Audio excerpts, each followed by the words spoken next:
দর্শক আসসালামু আলাইকুম। একটা গুরুত্বপূর্ণ খবর। আপনারা ইতিমধ্যে দেখেছেন যে বাংলাদেশে আওয়ামী লীগ কিভাবে মাঠে নামা শুরু করে দিয়েছে। ইতিমধ্যে তারা ঢাকায় গত ২-১ দিনের মধ্যে বেশ কয়েকটি জায়গায় ঝটিকা মিছিল করেছে। সেই মিছিলগুলোতে তাদের লোকের সংখ্যা খুব বেশি না হলেও কিন্তু তারা সেই মিছিলগুলো সফল হয়েছে। এই মিছিলগুলো শুধু তারা ঢাকায় করছেন না, ঢাকার বাইরেও বিভাগীয় শহরগুলোতে এবং উপজেলা শহরগুলোতে তারা কিন্তু ঝটিকা মিছিল করতেছেন।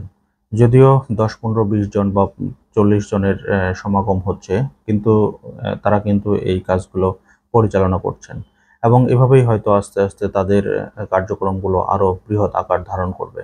ইতিমধ্যে আওয়ামী লীগকে নিষিদ্ধ করা নিয়ে প্রতিনিয়তই কথাবার্তা হচ্ছে। বিশেষ করে ছাত্রদের মধ্যে হাসনাত আব্দুল্লাহ প্রতিনিয়তই আওয়ামী লীগকে নিষিদ্ধ করার কথাবার্তা বলে যাচ্ছেন। যদিও ছাত্রলীগকে ইতিমধ্যে নিষিদ্ধ সংগঠন হিসেবে ঘোষণা করা হয়েছে, তারপরেও কিন্তু তারা তাদের কার্যক্রম থেকে বিরত থাকছেন না। ইতিমধ্যে কিন্তু কিছু লোকজন গ্রেপ্তারও হয়েছে। এর মধ্যে বিএনপির লোকজন বেশ কিছু আওয়ামী লীগ নেতাকর্মীকে ধরে পুলিশের কাছে দিয়েছেন। এই ব্যাপারগুলোও কিন্তু ইতিমধ্যে গণমাধ্যমে উঠে এসেছে। আজকে স্বরাষ্ট্র মন্ত্রণালয় এই ব্যাপারটা নিয়ে একটি মন্তব্য করেছেন স্বরাষ্ট্র উপদেষ্টা জাহাঙ্গীর আলম। তিনি বলেছেন যে আওয়ামী লীগ এবং নিষিদ্ধ সংগঠন ছাত্রলীগের কেউ যদি মিছিল বের করে তাদেরকে ধরে আইনের আওতায় নিয়ে আসতে হবে।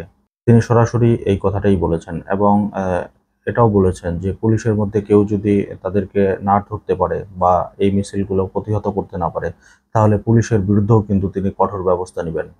যদিও পুলিশ এই ঝটিকা মিছিল থেকে বেশ কয়েকজনকে গ্রেপ্তার করতে সক্ষম হয়েছে, তারপরেও কিন্তু আশানুরূপ ফল কিন্তু আমরা দেখিনি এখনো।